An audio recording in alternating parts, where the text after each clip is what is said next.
Bonjour à tous. Je suis très heureux de pouvoir partager avec vous ce matin, dans la continuité d'une semaine assez formidable, je dois le dire, puisque nous étions avec les étudiants MCA et une dizaine de jeunes qui nous avaient rejoints pour l'occasion sur une semaine de formation sur le thème de la vision, projet de vie, comment discerner le projet de Dieu dans sa vie, comment entendre Dieu, comment discerner les indices qu'il a distillé tout au long de notre parcours de vie. Et j'aimerais rester dans cette dynamique ce matin avec vous et parler d'identité. J'ai beaucoup apprécié le temps que nous venons de vivre autour de William et de ses parents, puisqu'effectivement, les parents ont fait le choix de lui donner un prénom, comme nous tous ici, nous avons tous un prénom. Et j'aimerais vous inviter à réfléchir à la chose suivante. Imaginez un instant que vous êtes invité à un mariage et que vous vous apprêtez à découvrir le plan de table. Je sais que c'est souvent le cas, vous savez, lorsqu'il y a un mariage, il y a des tables qui sont dans une salle installées, avec tout un tas de décorations. Bon, vous voyez un petit peu l'idée. Et imaginons un instant qu'au lieu de trouver votre prénom et votre nom sur ce plan de table, vous trouviez une étiquette qui soit vide, une case vide.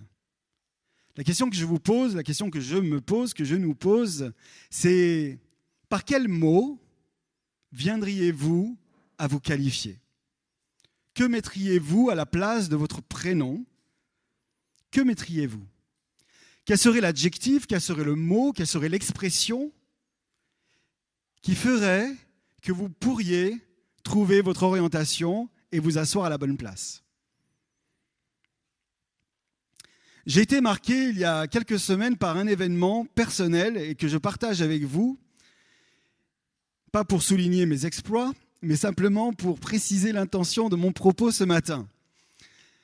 Il y a environ 2 mois et demi, j'ai décidé de reprendre ma santé en main et de m'inscrire à une salle de sport. Et donc, j'y vais régulièrement, chaque matin, en tout cas lorsque je suis sur Auch, en tenant une discipline assez serrée, ce qui est dans ce domaine-là, pour moi, pour le coup, un exploit. Et puis nous avons, en parallèle de cette activité personnelle, ici même, des cours de sport avec un coach sportif dans le cadre de MCA. Et ces cours de sport, nous les avons tous les mercredis de 17h à 18h.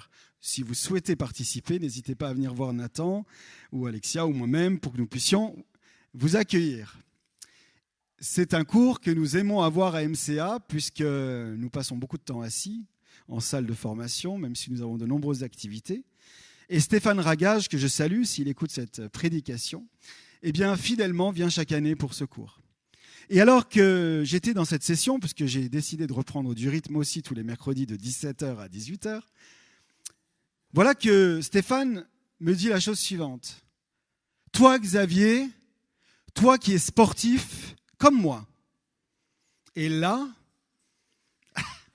je me suis dit, moi, Xavier, sportif, ça a fait son petit chemin tout au long de la soirée et surtout le lendemain où c'est vraiment venu me percuter. Et au-delà de son affirmation, ça m'a parlé d'une chose importante que j'aimerais partager avec vous sur notre identité. J'ai 47 ans et depuis ma plus tendre enfance, je ne me suis jamais considéré comme un sportif. Je ne me suis jamais considéré comme étant capable de pouvoir faire une activité physique ou sportive, quelle qu'elle soit, liée notamment à un handicap que j'ai depuis ma naissance, puisque je ne vois pas de l'œil droit. J'étais celui qui était souvent le dernier sélectionné pour faire partie d'une équipe. Vous savez, vous les plus jeunes, je ne sais pas si ça se fait encore dans les écoles, je parle sous le regard de jeunes avisés. Souvent, lorsqu'on fait des équipes, on a les 2 meneurs de jeu. Par exemple, on va prendre un match de foot. Et puis, il y a le capitaine de l'équipe 1 et le capitaine de l'équipe 2. Et puis, ils vont sélectionner les joueurs qui sont là. Moi, j'étais celui qui était le dernier à être pris. Parce qu'effectivement, j'avais très peu de perspective au niveau de la direction du ballon. Alors, je ne vous parle même pas des jeux qui consistaient à avoir... soit vous savez, le volley du badminton, le tennis et tout ça. Et donc, j'ai développé en moi, tout au long de mon enfance, alors Dieu m'a guéri de cela, du rejet, etc., évidemment, mais j'ai nourri l'idée que je n'étais pas un sportif. Il y a quelques semaines, lorsque Stéphane m'interpelle et me dit « Nous, les sportifs, voici comment on a besoin de pouvoir organiser notre emploi du temps. » Il me parle d'alimentation, il me parle d'hygiène de vie. Et c'est à ce moment-là comme si Dieu venait restaurer en moi une identité que j'avais perdue. Ou du moins une identité même que je ne m'étais jamais octroyée, une identité que je n'avais jamais eue. Et du coup, ça m'a donné un rythme d'autant plus régulier. Ça m'a donné non seulement de la dynamique, mais ça m'a donné de la motivation parce que je me suis approprié ce que j'étais. Xavier est sportif, je suis un sportif. Alors je ne suis peut-être pas un athlète, mais il n'a pas dit athlète, il a dit sportif. Donc je dis ce matin, je suis un sportif. Et ça m'a parlé de notre identité en Dieu. Parce qu'aujourd'hui, je me lève le matin, je fais ce que j'ai à faire parce que je suis. Pas pour être ou pour espérer un jour être, mais parce que je suis. Paul, dans 1 Thessaloniciens 2, verset 12, nous dit « Marchez d'une manière digne de Dieu qui vous appelle à son royaume et à sa gloire. » La bonne nouvelle que j'ai pour nous dans notre marche chrétienne, c'est que nous pouvons pleinement investir l'identité que nous avons en Jésus, cette nouvelle nature parce que nous sommes fils et filles de Dieu. Nous ne faisons pas des choses pour espérer un jour être fils et filles de Dieu. Nous ne faisons pas des choses dans notre routine quotidienne pour espérer un jour être aimés plus de Dieu, être plus approuvés de lui, puisque nous le sommes déjà. Alors je sais que nous le savons la plupart du temps, parce que ce sont des choses qu'on répète assez régulièrement, et en soi, rien de nouveau ce matin, si ce n'est que je crois qu'il y a une saison de renouvellement dans notre pensée pour que nous puissions prendre conscience que nous avons besoin d'investir cette identité. Nous sommes dans une année de transformation. Et ça change tout. Parce que comme l'exemple que j'ai cité en ce qui me concerne, le fait de me lever le matin dans mon identité de fils et fille de Dieu, ça change tout. Parce que je ne vais plus exercer des choses pour essayer de prouver que j'ai de la valeur. Je ne vais plus travailler pour espérer gagner une faveur de la part de Dieu. Mais parce que je suis aimé, parce que je suis fils et fille de Dieu, alors je vais me mettre en alignement avec mon identité. Dans Éphésiens 5, au verset 8, il nous est dit « Autrefois, vous étiez ténèbres, et maintenant, vous êtes lumière dans le Seigneur. » Autrefois, vous étiez ténèbres et maintenant, vous êtes lumière dans le Seigneur. Marchez comme des enfants de lumière. Marchez comme des enfants de lumière. Il y a ce que nous étions autrefois, il y a ce que nous sommes aujourd'hui et l'invitation, encore une fois, de l'apôtre Paul à marcher comme des enfants de lumière. Dans Philippiens, Paul nous exhorte aussi au reste, frères et sœurs, tout ce qui est vrai, tout ce qui est honorable, tout ce qui est juste, tout ce qui est pur, tout ce qui est aimable, tout ce qui mérite l'approbation, ce qui est vertueux et digne de louange, soit l'objet de vos pensées. La parole nous dit dans Proverbes que tel un homme pense, tel il est. Nos pensées ont une influence directe sur notre comportement. Parfois, nous essayons les uns et les autres, dans notre désir de vivre mieux notre quotidien, de changer certains comportements, certaines habitudes, sans nous laisser interpeller par ce qui est là dans nos pensées, que Dieu veut venir changer, transformer et bousculer. Je prends un exemple. La gestion du temps. Pendant longtemps, j'ai pensé que si je changeais la manière de gérer mon outil qui va me permettre de mieux m'organiser, donc un agenda papier ou un agenda mural ou éventuellement une application que je mets sur mon smartphone, sur mon ordinateur, je pensais qu'en changeant ça allait changer automatiquement le résultat de ce que je suis dans mon efficacité en termes de gestion du temps. Alors, je ne dis pas qu'il n'y a pas certains outils qui vont aider, évidemment. Mais foncièrement, cela ne changera pas notre comportement durablement s'il y a quelque chose en nous qui ne change pas dans notre mentalité quant au fait de croire que le temps qui est le mien, le temps qui est le tien, ne t'appartient pas, ne m'appartient pas, mais il appartient à Dieu, et que je suis responsable devant Dieu d'en faire quelque chose selon son cœur, selon sa volonté. Et donc, oui, l'outil que je vais choisir va être au service de ma révélation. Et comme je le disais aux étudiants qui étaient là cette semaine, nous confondons trop souvent, et moi le premier parfois, les buts et les moyens. Nous confondons parfois les buts, la finalité et les moyens pour y arriver. Alors, de quoi nous nous nourrissons ? Où vont nos pensées ? De quoi nous nous cultivons ? Paul, ici, nous invite à rechercher tout ce qui est vrai, tout ce qui est honorable, tout ce qui est juste, tout ce qui est pur, tout ce qui est aimable, tout ce qui mérite l'approbation, tout ce qui est vertueux et digne de louange. Ce sont toutes ces choses qui vont nous permettre d'être alignés avec l'intention de Dieu pour nous. Cette question d'identité, elle est importante, nous le savons, et elle est toujours très liée à la destinée. Pourquoi nous passons autant de temps à parler d'identité ? C'est qu'à moins de savoir ce que je suis, je ne saurai jamais ce que je dois faire. Je peux faire beaucoup de choses tout en étant perdu dans mon identité. Mais si tu veux avoir une efficacité dans cette vie, tu as besoin de savoir qui tu es.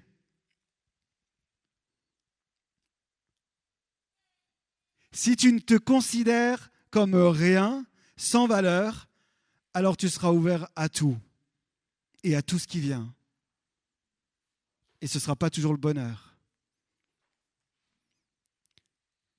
La raison pour laquelle nous avons un programme de formation de disciples ici depuis des années pour les jeunes gens, c'est que nous croyons qu'en quelques mois, nous pouvons faire un tel travail de réalignement entre ce que la personne pense être et ce que Dieu dit qu'elle est, afin qu'à partir du moment où elle reçoit cette révélation, elle puisse aligner ses choix professionnels, ses choix sentimentaux, ses choix de vie. Car Dieu ne fera rien à notre place, il veut tout faire en collaborant avec nous et il nous laisse libres.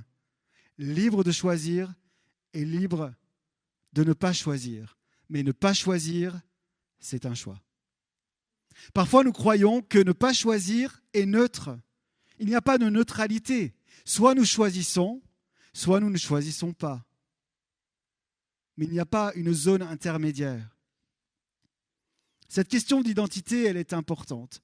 Tellement importante que Jésus lui-même dira à ses disciples, dans Matthieu 16, « Et vous, que dites-vous que je suis ? Que dites-vous que je suis ?» Simon-Pierre répondit, « Tu es le Christ, le Fils du Dieu vivant. » Jésus reprit la parole et lui dit, « Tu es heureux, Simon, fils de Jonas, car ce ne sont ni la chair ni le sang qui t'ont révélé cela, mais mon Père qui est dans les cieux. » Waouh! Pierre a eu cette révélation par l'Esprit de Dieu que Jésus était Christ, le Fils du Dieu vivant. Et Jésus ira même jusqu'à confirmer que ce n'est pas la chair et le sang qui te confirment cela, ce n'est pas ton intelligence, ce n'est pas ta capacité à avoir une bonne analyse de ce que les gens sont, mais c'est l'Esprit de Dieu, c'est mon Père qui te l'a révélé. Ce qui me rappelle la chose suivante, c'est que nous sommes tous appelés ici à nous voir selon les yeux de Dieu, selon le regard de Dieu. Car je crois que Dieu nous donne en tant que fils et filles de Dieu cette capacité de recevoir pour les uns et les autres notre véritable identité et d'affirmer l'identité, d'affirmer ce que nous sommes. Dieu nous le dit et combien nous avons besoin de ne pas rester figés dans ce que nous croyons connaître de la personne. Trop souvent, dans nos situations de relations diverses, ecclésiales, professionnelles, associatives, familiales, on reste trop souvent, à mon sens, figé en pensant que il sera toujours comme il est. Et puis de toute façon, ça ne changera jamais. Puis ses réactions sont tellement prévisibles. Il a toujours réagi comme ça. Et on se met les uns et les autres dans des boîtes et on se dit, lui, elle, et on colle un post-it dessus. Combien Dieu est grand pour nous faire sortir de ces boîtes et pour nous amener en tant qu'Église de Christ à affirmer la vie. Partout où il semblerait que les situations soient bloquées, partout où nous restons figés avec nos a priori, que Dieu nous aide afin de proclamer la vie et de dire quelque chose qui vient d'en haut et qui n'a rien à voir avec ce que je vois dans le visible. Je peux vous dire, les amis, que si j'étais resté figé par rapport à ce que je vois dans le visible, par rapport à certains qui ont fait la formation MCA dans les années passées, ça ferait longtemps que nous aurions peut-être même arrêté. Pourquoi ? Pas parce que nous sommes extraordinaires, mais parce que Dieu lui-même nous fait dans sa grâce la révélation de son amour indépendamment de mes blocages, indépendamment de mes difficultés. Si je comprends la grâce de Dieu pour moi, alors comment ne pas l'octroyer à l'autre ? Comment ne pas ouvrir l'espace pour aller à la rencontre de l'autre ? Et Jésus va dire en suivant à Pierre, « Et moi je te le dis, Pierre, que sur cette pierre, je bâtirai mon église, et que les portes du séjour des morts ne prévaudront point contre elle. » Ce texte est remarquable. Pierre a la révélation de qui est Christ, et en contrepartie, Pierre va recevoir son identité et sa destinée. Christ lui dira, « Et toi, tu es Pierre, et sur cette pierre, je construirai mon église. » Lorsque je reçois la révélation de qui Dieu est, alors Dieu me révèle qui je suis et il m'amène à comprendre son projet. C'est comme ça que ça se passe. C'est ma vision de qui il est qui va déterminer la vision de ce que je suis et qui va m'amener à avoir une vision éclairée de là où je suis aujourd'hui et de ce que Dieu veut pour moi. Comme je le disais sur ce séminaire sur la vision, si tu penses que Dieu est loin, que Dieu est distant, que Dieu t'attend derrière chacun de tes faux pas pour te donner un coup de bâton, il est évident que tu auras une marche sclérosée par la peur et tu ne sauras pas qui tu es réellement comme le fils et la fille bien-aimés du Père et tu auras des difficultés à rentrer dans la mission, dans le terrain, dans le champ de mission que Dieu a pour toi. Mais si tu crois et si tu reçois la révélation d'un Dieu d'amour, d'un Dieu qui est puissant, d'un Dieu qui est grand, qui est capable de faire bien au-delà de ce que tu pourrais même penser ou imaginer, alors tu peux recevoir ton identité parce qu'elle est déjà décrétée dans le ciel. Tu n'as pas à essayer de l'obtenir, tu as juste à l'accueillir et à marcher dans cette réalité de lumière. Autrefois, vous étiez ténèbres. Mais maintenant, vous êtes lumière dans le Seigneur, alors marchez comme enfants de lumière. Ce texte de Matthieu est magnifique et l'histoire pourrait s'arrêter là. Et on serait assez satisfait finalement d'avoir vu ce cheminement entre ces deux hommes, Jésus et son disciple. Mais voilà que Jésus va annoncer à ses disciples un peu le menu pour la suite, à savoir qu'il va être livré, qu'il va être même crucifié, mais qu'au 3e jour, il ressuscitera. Et Pierre, cet homme qui a eu cette révélation magnifique, va dire à Jésus, « Ah, que Dieu ne plaise, Seigneur. Tout ce que tu me dis là, cela ne se passera pas. » Mais Jésus va se retourner vers Pierre et va lui dire, « Arrière de moi, Satan, tu mets en scandale, car tes pensées ne sont pas mes pensées, tes pensées ne sont pas les pensées de Dieu, mais celles des hommes. » Ça m'a toujours interpellé que ce même homme, en l'espace de quelques minutes, ait été capable d'avoir une telle révélation par l'Esprit de Dieu de qui était le Messie et de se retrouver avec un revers de Jésus lui-même arrière de moi. Cela me parle de notre humanité. Et cela nous parle aussi de nos méandres dans nos pensées. Nous pouvons être pleinement alignés avec la pensée de Dieu pendant quelques instants Et puis, quelques minutes plus tard, ou quelques temps plus tard, être malmené et pouvoir exprimer une pensée totalement humaine, totalement, je dirais, fertile. Mais Jésus n'a cessé d'aimer cet homme. Jésus n'a cessé d'aimer Pierre. Et pour celles et ceux qui connaissaient les récits, quand bien même Pierre aura trompé Jésus par 3 fois en le reniant, Jésus va racheter cela en lui posant cette question 3 fois. Pierre, m'aimes-tu? Pierre, m'aimes-tu? Pierre, m'aimes-tu? Cette rédemption par l'amour. Tout commence dans son amour, tout se prolonge dans son amour et tout se prolongera dans l'éternité dans son amour.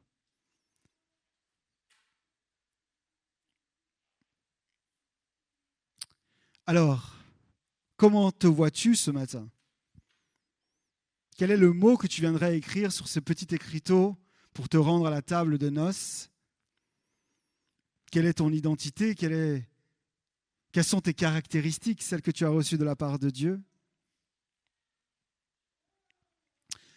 Lorsque nous démarrons une activité professionnelle nouvelle, je ne sais pas si c'est le cas ici dans la salle, est-ce qu'il y a des personnes qui, au cours de ces 3 dernières années, ont démarré une nouvelle activité, un nouveau travail ou une nouvelle activité d'entrepreneur, par exemple?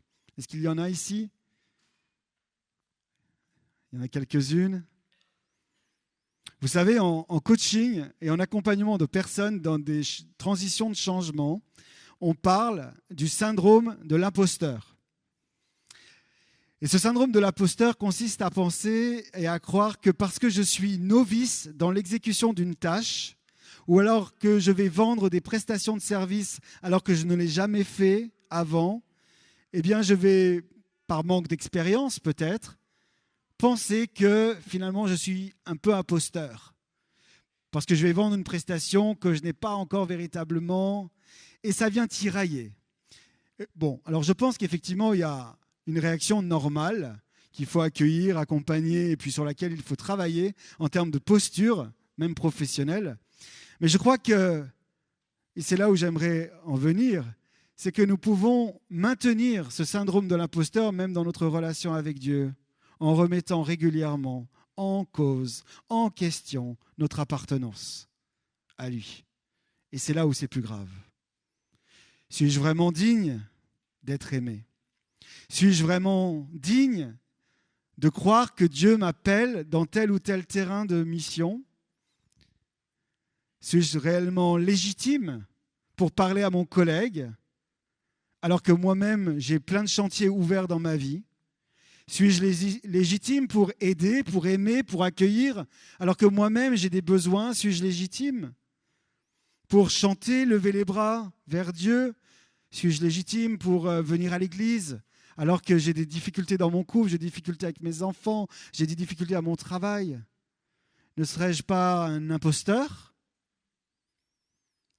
Les amis, j'aimerais que ce matin, nous puissions tordre le cou à ce syndrome de l'imposteur qui nous enferme dans l'isolement, qui nous enferme dans la solitude et la dépression. Tu es légitime. Et pas parce que tu le vaux bien, après avoir fait tout un tas d'actes religieux, parce que tu as beaucoup prié, beaucoup lu ta Bible et beaucoup jeûné, tu es légitime parce que de toute éternité, et nous l'avons chanté tout à l'heure, Dieu te voulait là, ici et maintenant. C'est pourquoi tu es légitime, parce que tu es aimé du Père.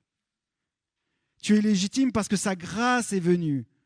Et ce matin, si tu ne connais pas ce Dieu, si tu découvres ce message où pour la première fois, je veux te dire qu'il y a une bonne nouvelle pour toi, c'est que cette vie sur cette terre n'est pas juste une mauvaise plaisanterie, mais qu'il y a une destinée, il y a un projet bienveillant pour toi ici et maintenant, qui aura des répercussions jusque dans l'éternité.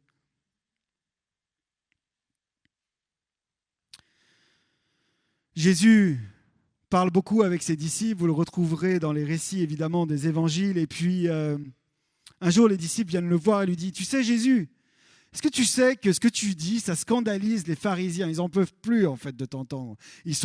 Ils sont vraiment énervés.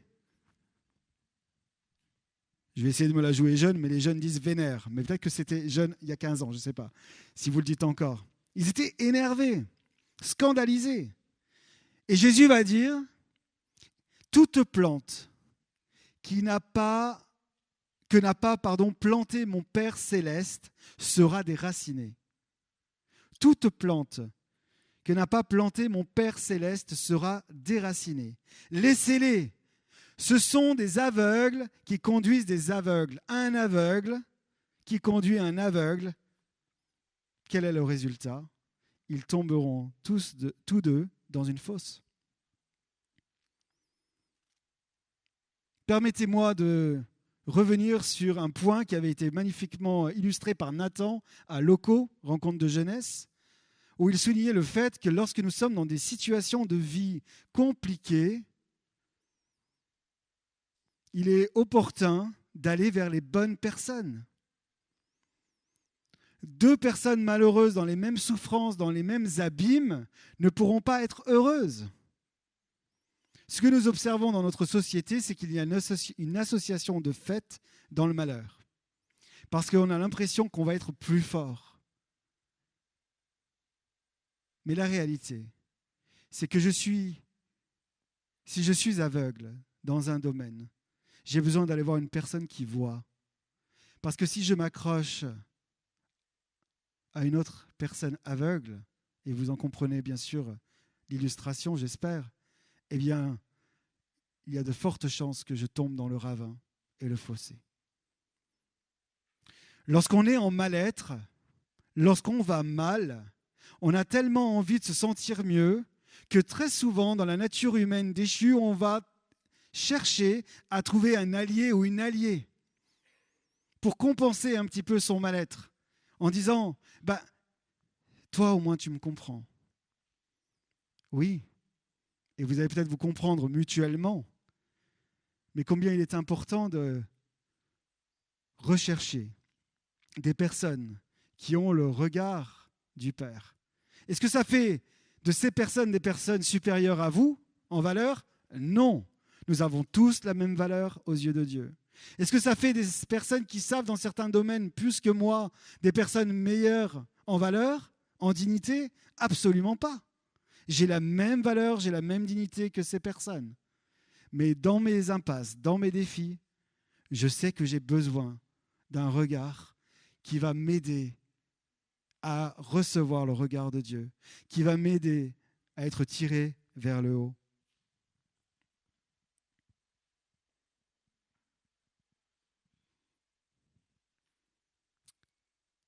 Tel un homme pense dans son cœur, tel il est.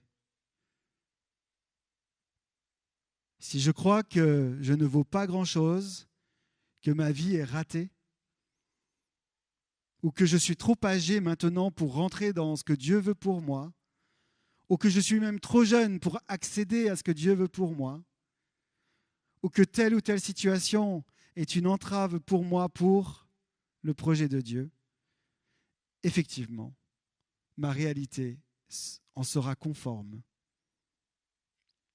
Ce que je verrai, ce que je vais capter, viendra alimenter ce que je pense.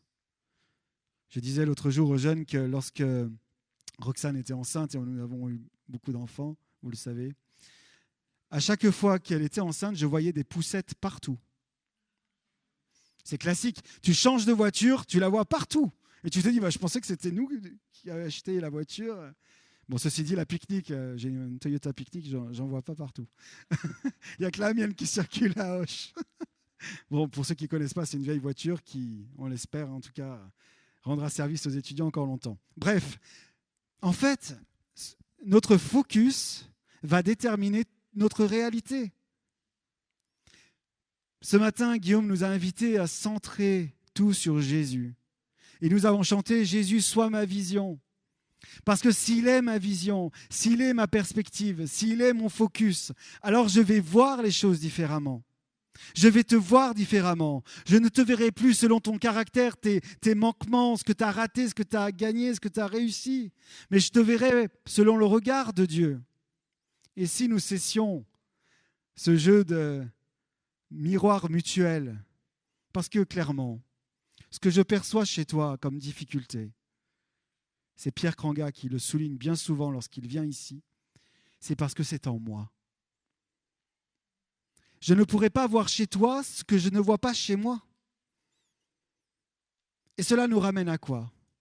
À un pied d'égalité devant Dieu, en disant « Seigneur, nous avons besoin de toi. » Tous les deux, tous les trois, tous les 10, quel que soit le lieu, quelles que soient les organisations, quelles que soient les équipes, nous avons besoin de toi.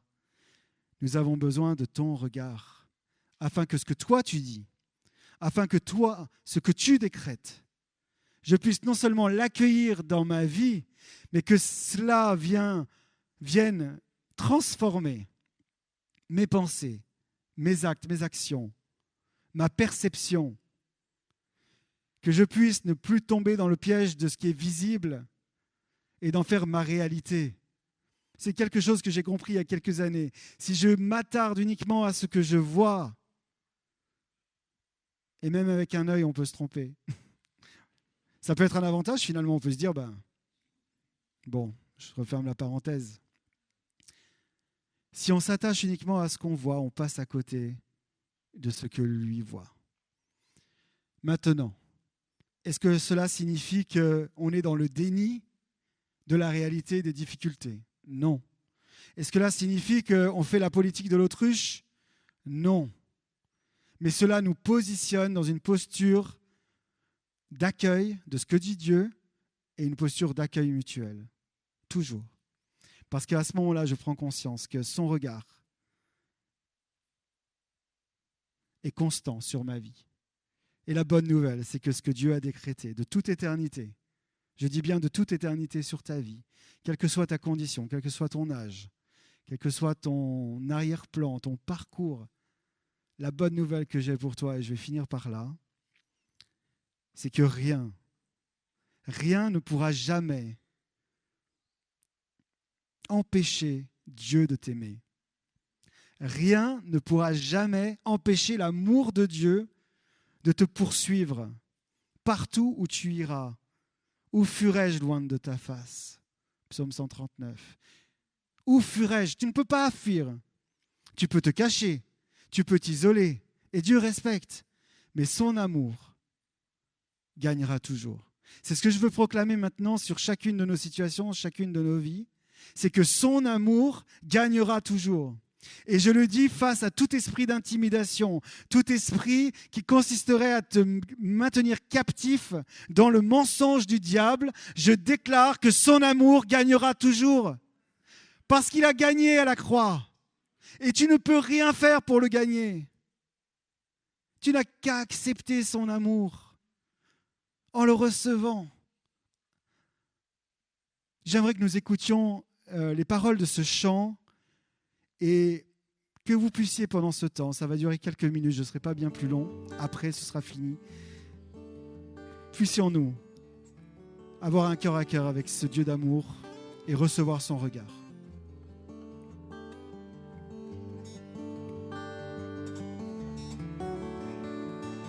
Toi qui m'as façonné au sein de ma mère, qui a prononcé sur moi des mystères et des merveilles que je porte en moi. Toi qui as célébré le jour de ma venue, qui m'a accueilli à bras étendus, et ce cœur de père s'est ému pour moi. Oh, toi qui m'as vu te renier pour me perdre, tu ne cessais de crier dans le désert que tu m'aimais, que je comptais pour toi.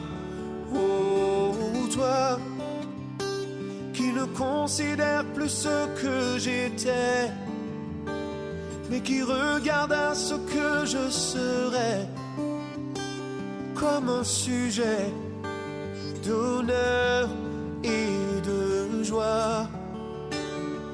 Toi qui as semé dans ma vie des trésors et le précieux don que souvent j'ignore. Tu me bénis, tu le feras encore. Oh, oh, toi qui me chéris depuis le premier jour. Je ne saisis l'étendue de cet amour. Je te trahis, mais tu m'aimes en retour. Oh, toi qui m'as vu te renier pour me perdre. Tu ne cessais de crier dans le désert que tu m'aimais, que je comptais pour toi. Oh, toi qui ne considère plus ce que j'ai fait, mais qui regarde à ce que je ferai comme un sujet d'honneur et de joie. Tu m'as élevé comme un fils, aimé de tout ton cœur. Je t'ai rejeté tant de fois. Je t'ai si peu considéré, souvent même accusé, rejetant mes erreurs sur toi. Tu as mis ton nom sur mes lèvres pour que je le célèbre. Je l'ai oublié tant de fois. Malgré tout l'amour que j'ai eu, tout ce que j'ai reçu, je n'ai pas eu d'égard pour toi. Mais dans mon amour injuste, tu m'as sauvé. Dans mon amour injuste, tu m'as guéri. Je n'en étais pas digne, mais tu m'as pardonné.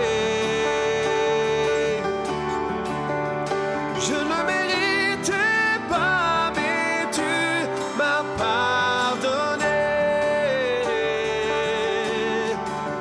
Oh, oh, oh. Père, je veux te remettre ma vie entière. Je ne veux plus retourner dans le désert. Je t'appartiens et c'est toi que je sers. Oh Père, voilà ce que je désire aujourd'hui, et que plus jamais je ne t'oublie. Tu es mon Dieu, tu es toute ma vie, toute ma vie.